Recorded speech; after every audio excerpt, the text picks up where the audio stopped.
Gamardzeba Sakartvelo.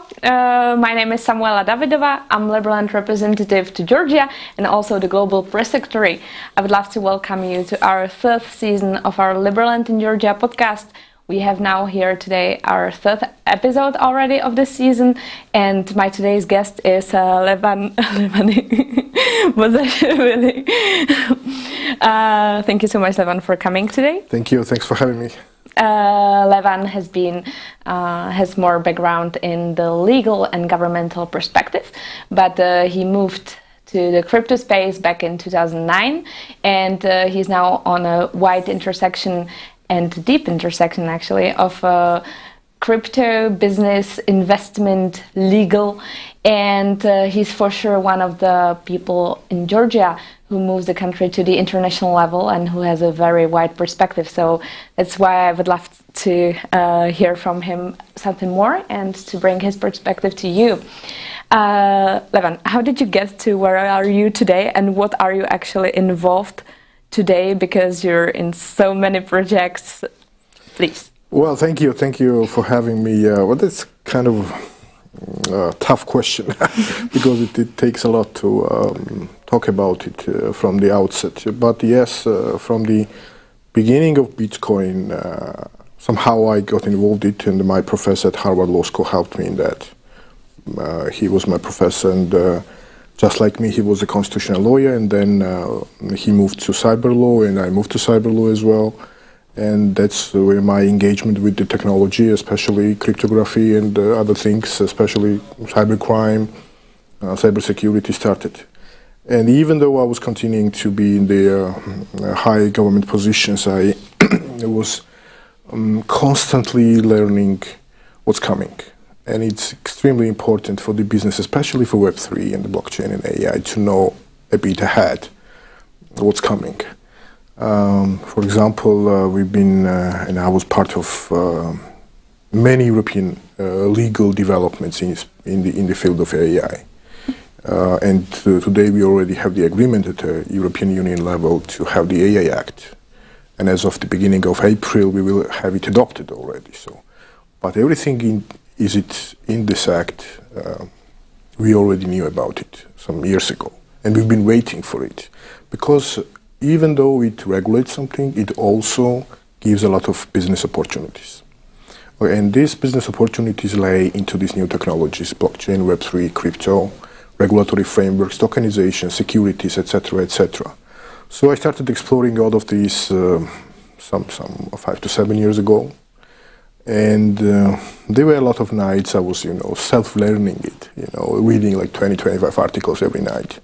And it was so involving and interesting for me that I really gave up on big part of my legal profession, big part of my public life, big part of interest of the politics, etc., etc. So I fully dedicated myself to this, and especially in terms of business, because I took a lot of courses, I took a lot of training, in this field. And this gave me not only just kind of a new perspective of activities in business life in general, but also I loved it, and it brings big personal satisfaction also to run this thing, to develop new projects. And right now I have so many partners around the globe and so many people, and I'm involved in so many projects that sometimes it's really, really hard to follow all of it.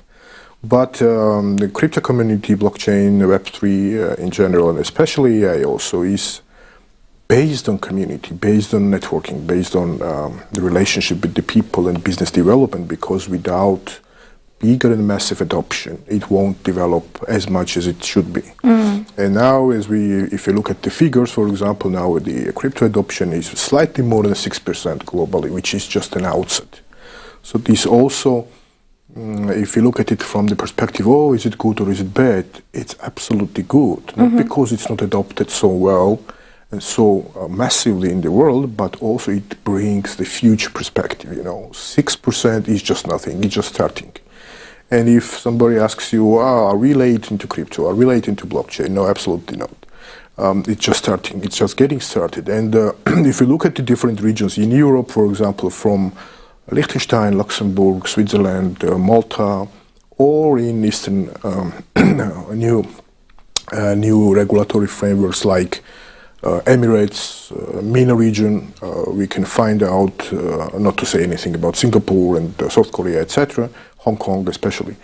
We can find out that these countries are grabbing the momentum. They already have developed so many tools and regulatory frameworks that everybody is running around between those countries to establish the business, to register the companies, etc., etc. But the good thing here for the Georgia is that, for the Georgian regulatory framework, is that we do have a stability here in the region, which is number one issue. Stability, the public stability, so to say, economic stability as well. And now Georgia's regulatory agencies are starting to cope with it and adapt it. And there were some developments in the crypto space lately from the central bank, and the central bank is in partnership with Ripple to start testing the CBDC, which in my opinion it's not that good, but still that's a different topic to talk about. But in any case, we do have some sort of regulatory framework. Why is it important? It's important because before some years ago, when Georgia was a gray area, for an investor, for a company to come and establish a business was kind of unpredictable. You never know what's going to come in terms of regulatory framework, so it's always good to know what is in place and adjust your business towards it than to know nothing and what's going to come in the next. So now we have the more or less clear picture. Recently, there is a new securities law in place also, which is very important in terms of tokenization and issuing the securities. And real-world assets tokenization also, because when you fall behind of the regulatory framework, everybody's going to Zug region, to Switzerland, to Liechtenstein, to Luxembourg, or any other places like Dubai, etc., because they already have it. But in this part of the region, I think Georgia is a pioneer of establishing this everything, and this is going to be a really, really good environment. Why? Because this is a combination of many things in Georgia, like starting from the regulatory framework, the friendly environment with different status of IT-free zones, the industrial zones, like free economic zones, plus with the climate, the food, the hospitality thing, and all these things, it's much better. And would you elaborate more on this, like security law? Yeah, securities law, it's been a long and many years of discussion in different Georgian governmental circles, when finally, with the due lobbying from the relevant law firms and the technology companies as well, finally the parliament adopted it. And it's quite recent and very important because now, let's put it this way. The year of 2024, and especially the next year also, is the year of tokenization. And if you don't have, as a small country like Georgia, if you don't have the relevant regulatory framework, you for sure fall behind. And that's why when a person can issue and tokenize, not to wait for the IPOs, which takes a lot of paperwork, regulatory work, and in Georgia we don't have this kind of a tradition, a financial tradition of issuing IPOs, etc. And this law brings the new opportunity from those companies around the globe to establish the company here, to issue the securities on blockchain and to tokenize the real-world assets. And these real-world assets are from wine to real estate to almost everything which can potentially bring a cash flow and liquidity. What was lacking at the Georgian market was still at some point is the liquidity and the capital, also the absence of capital, which is mostly funded by the banks, the big banks. We do have a very developed banking system, but now we are talking about the decentralized system like blockchain, all right? So we need the proper legislation. So for an investor, for myself, for example, I have already established and brought in to the country companies from Silicon to Japan. And now they are trying to, establish and go through all this regulatory framework, which is very easy, unlike, for example, other countries like Switzerland. It's very easy. But the good thing is also that it's very cheap. If you compare it to the prices in Liechtenstein, in Luxembourg, in Switzerland, it's like 20 times cheap. It's like 25 times cheap, It's so cheap and it's so fast that you can literally start doing business next day. Wow. So that's the kind of an advantage of the regulatory framework here, and there are not much demands from the regulatory side. all the KYC and AML procedures and demands and requirements are in place already. So banking system is working fast and quite flexible. But also the payment system. And there are some new startups that can immediately install there and integrate their solutions in terms of fiat, crypto, transactions and payments, etc., remittances, whatever. That it's really, really attractive right now. And it's getting more. But there is more needed, You can have, on the one side, the climate, you can have the regulatory framework, you can have nice food, hospitality, nice, weather and the places, etc., etc. What we need more. And I'm the person who has seen it globally, who has seen it from the outset in Dubai since 2014 when they adopted the strategy, Oman 2012, Malta in 2016, etc., Singapore, etc. All these countries have so much gained in terms of capital, in terms of businesses, in terms of investment. That, for example, if you look at the Emirates, what would you think the percentage of oil into GDP of Emirates is? 1%. Can you imagine? So everybody thinks, they do have oil. It's not about the oil, it's about the regulatory framework, how you track the international companies, especially in comparison with those companies that are, for example, based in the US or based in China, where we have the centralized system, or in the US, where you always have the still unclear regulatory landscape, and you never know when the Securities Commission will sue you.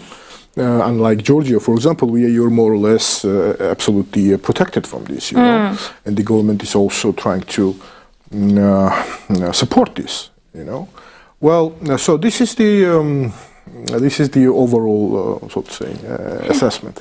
I would love to just keep you talking and listen. I will make some popcorn because it's amazing. Thank you. Thank you. What you mentioned, Georgia, seems to be a big upcoming hidden gem, or I think it already is nowadays. But like with the new legal establishments, that looks very promising.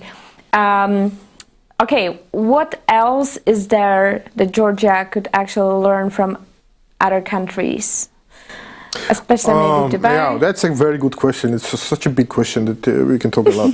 And you will gain some weight because of the popcorn. So you better make it short. Well, I mean, that's I already mentioned, and this is also the point. For example, if you take the regulatory system in Switzerland, the Zug region especially, they do have a DLT law since many years now. And DLT law covers everything in terms of blockchain, smart contracts, crypto, tokenization, securities, etc., etc. So when you have the given framework, as an investor, as a business person, as an entrepreneur, you can always navigate easily. You can predict, you can know what's going to come in the next couple of years, so you can plan your business, you can plan your investment and be secure. We're talking about Switzerland, and that's what we can also learn from Switzerland as well. And Georgia and Switzerland is not the big countries in size, and it's all about vision. It's all about the public vision.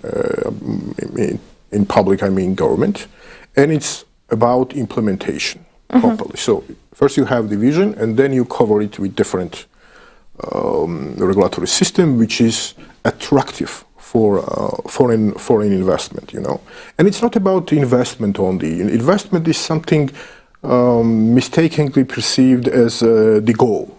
Investment is not the goal. Goal is to have the environment where people can freely go and do what they want, Of course, coping with the legislation and with the minimum standards. And that's when you create this environment, then you create the different vision of a country, If you compare it to Dubai, okay, there are big differences, of course, but if you still compare to it, it's absolutely unbelievable what was 15 years ago in Dubai and what it is now. And it's not about the regulatory system only. It's about how the country changed, transformed itself. And how was it perceived 15 years ago and how is it perceived now? It's something where everybody wants to go. It's not just about Burj Khalifa, or some other great things there. It's about the environment which is being created there constantly. So in Georgia, what we also want to do, and we have to do, and we should do this, is that to create the some sort of a safe haven for technology. Okay, if it was my decision, I would make a big part of the territory as a free technology zone. Okay, so everybody can come and do what they want, given the fact that they copied the legislation, basic legislation. What I mean, the criminal law, money laundering and etc., organized crime, everything. But this is number one. Number two is, as a country, to start developing your education system in a new way of thinking.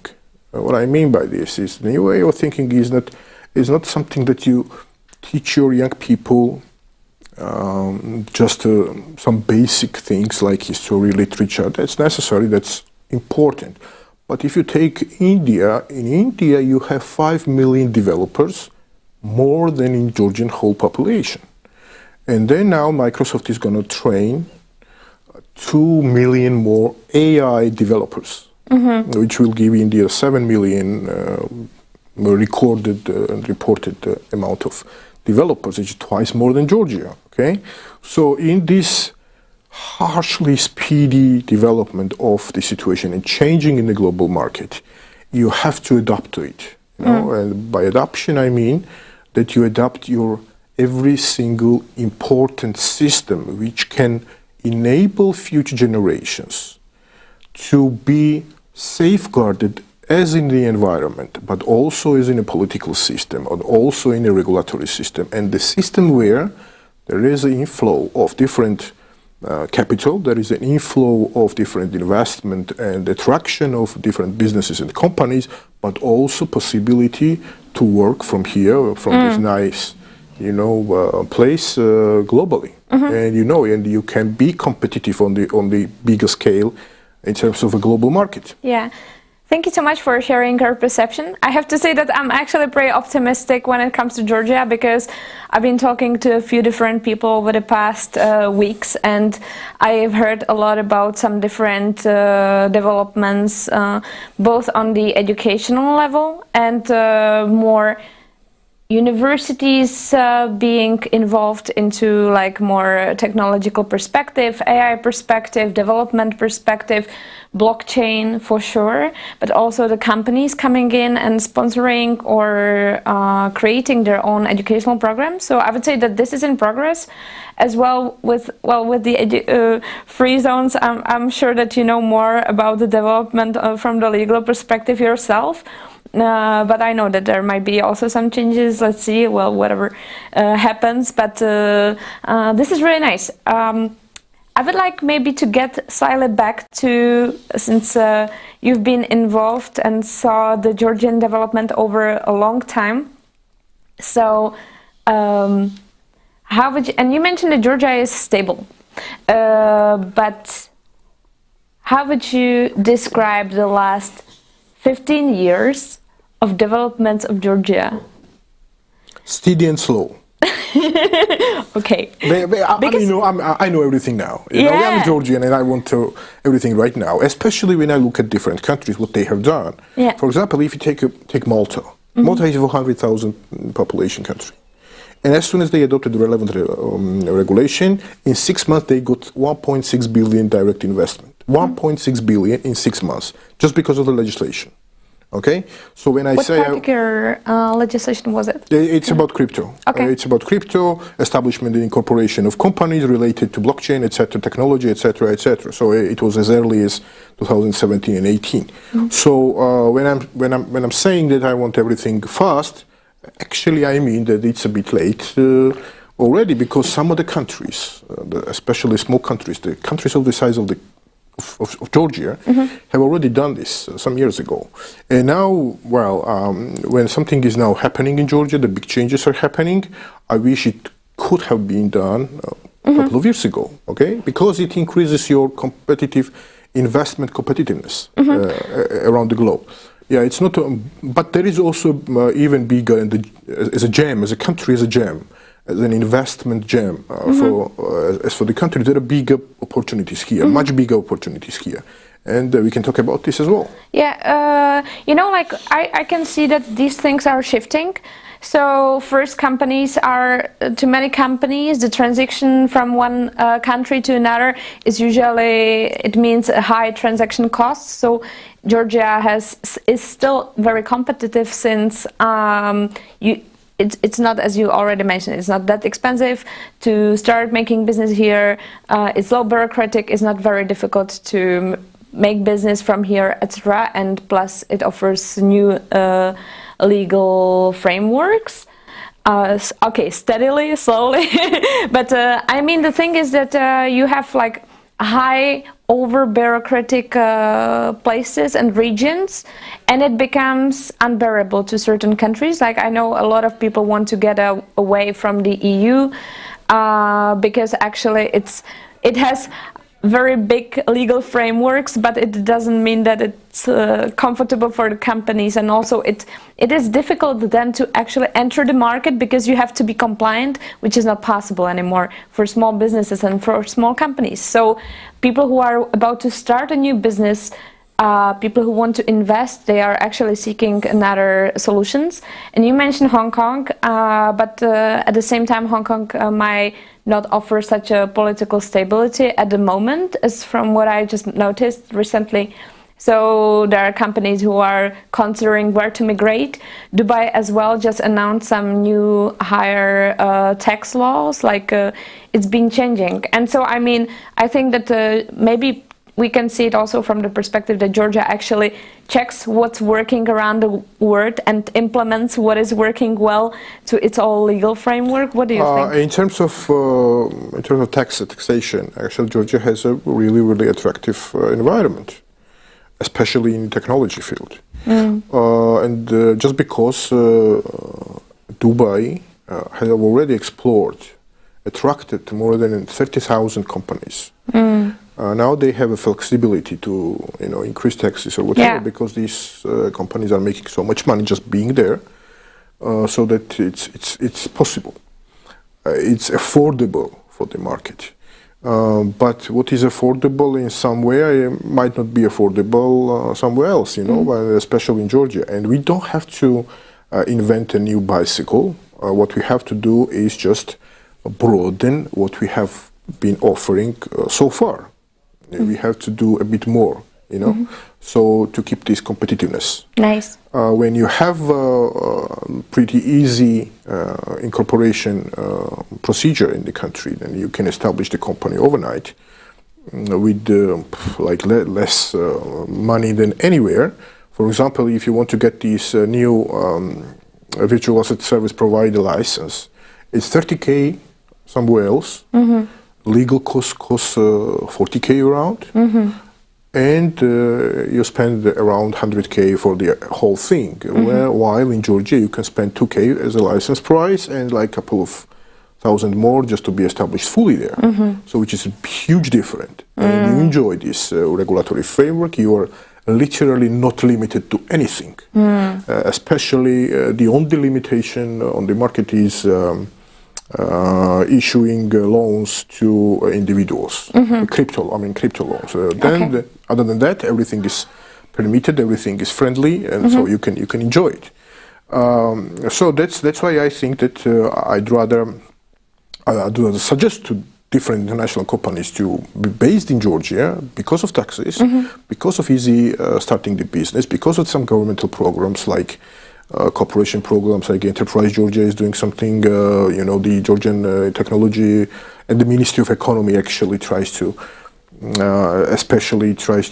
bolster and foster all this potential for the country. And the biggest also potential is that we are part, and we do have free trade with the European Union, and we do have free trade with China.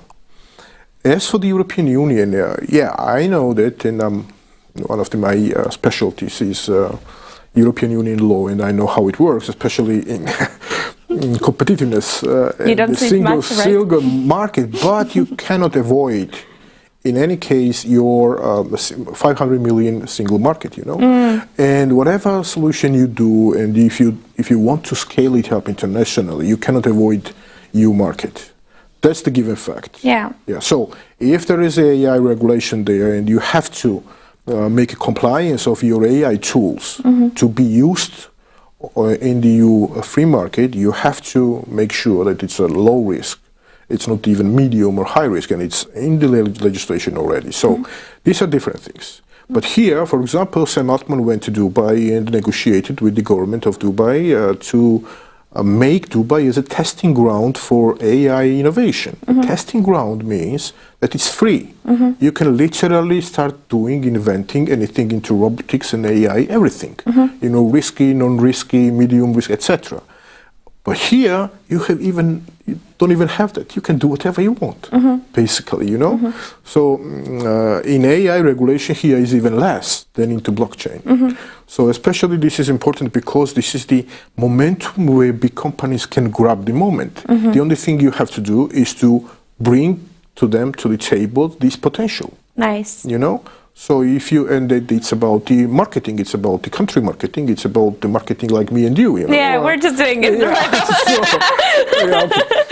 So that's why you may be very pretty, but you have to show it off. You know? Good people see it. Yeah, thank you. Well, indeed, just a very short question with a very short answer. Would you say that it's easy to communicate in Georgia between the market and the government? The best environment is where you don't have to communicate between those too much. Yeah. So when the market is self-containing and free, and the stability of regulation is in place, you don't need much to communicate with the government. But in terms of bureaucracy, which is something different from the government, it should be so easy that you should not feel overburdened with a lot of paperwork, things like that. Yeah. For example, recently one of the banks got the license of the digital banking, and they said they brought like 3 vans full of paperwork. Oh yeah. Yeah. So now this country also needs to adapt to it, like digitalized application, processing system, everything. It's in place, especially in revenue services, in Ministry of Finance. But there is a lot to do. You know, there's a lot to be done, and especially blockchain can help with this, with the single identity things, and the things that, you know, some years ago, Georgia established a one-window procedure, where you can go and do everything in one window, from your passport to a registered company, everything in one window. But now you have to have the single identity on blockchain, where you can do from one application. And if you look at other countries like Dubai or any other else, you can see that there is potential, there is possibility, and most of it works. That's very important, because you can invent a lot of tools, you can create a lot of solutions, but what is important that it should be adaptable by the public, by private sector, and by general public also. Okay, thank you.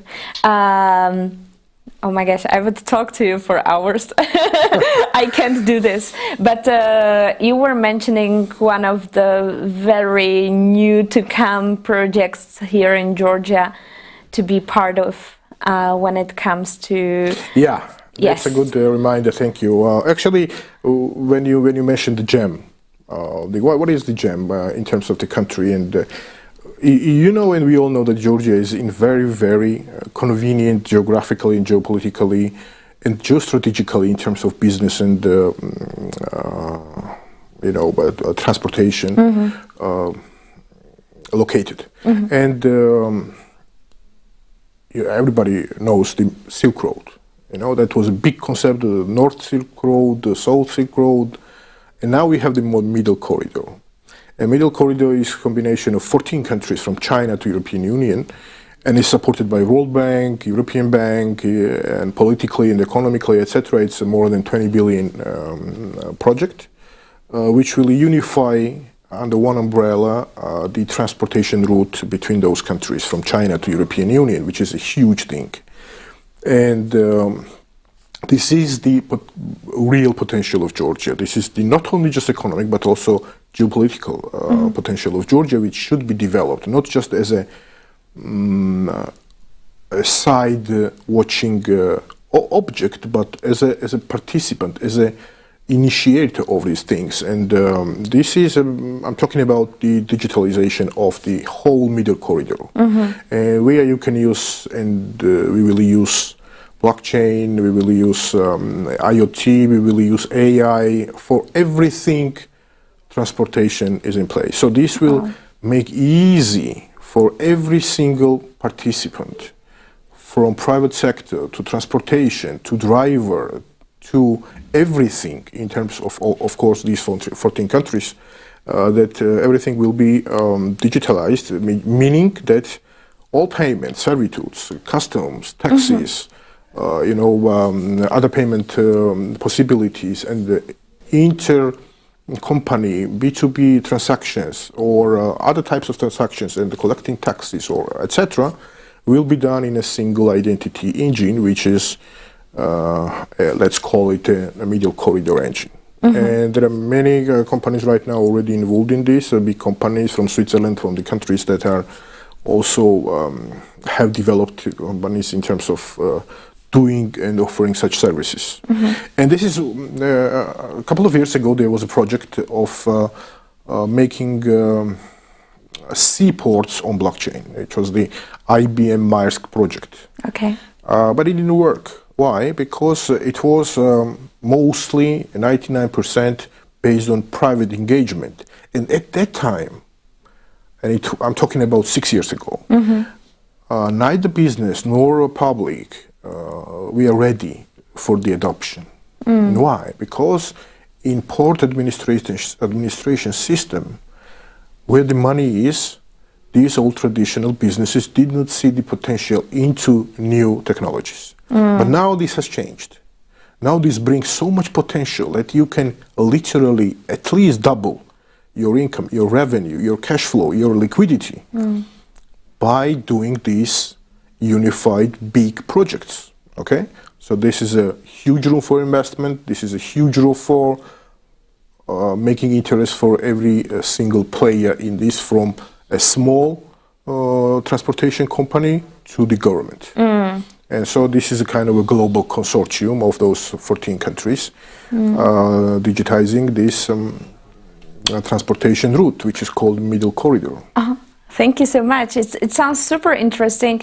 I can also imagine that for companies who want to start on a smaller market just to test, like let's say in Georgia, even if they are abroad, so then they can very easily expand to other countries.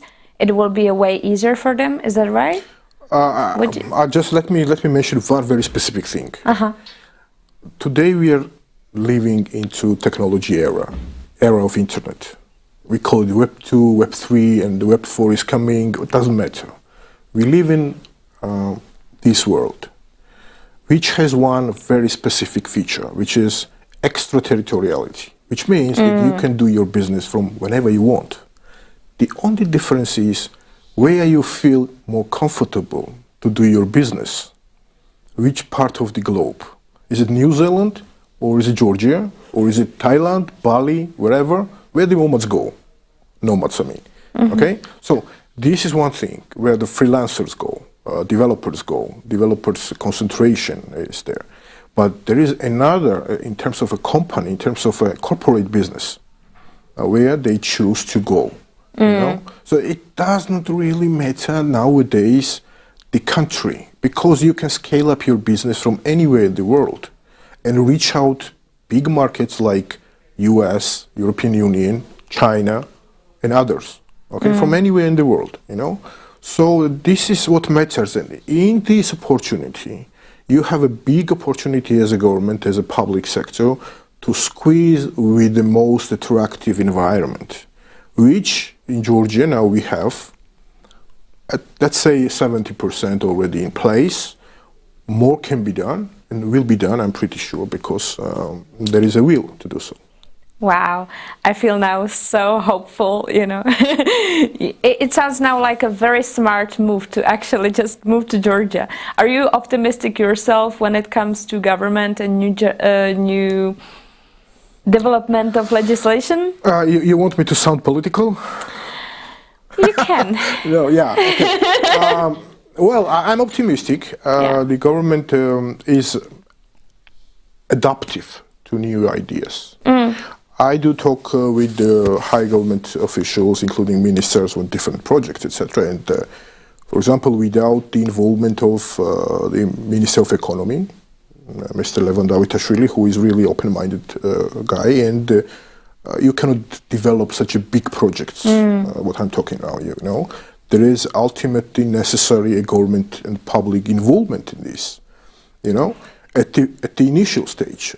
After that, you know, private sector is doing everything fine on the blockchain, on the technology, etc. But in the initial stage, you need government for sure, and the government has this kind of vision. That's why I'm hopeful. Thank you. Thank you so much for coming today and for sharing your insights. Now I feel super hopeful about where it all goes in the next, I wouldn't say years actually. Georgia is really very flexible to me, so in the next months for sure. And thank you so much for watching. I will bring in some new guests for you in the next weeks and months. And that is it from Tbilisi, from Georgia today. If you are curious about some particular other topic, please let me know in the comments. I'll read it and I'll see what I can do for you. Take care and cheers.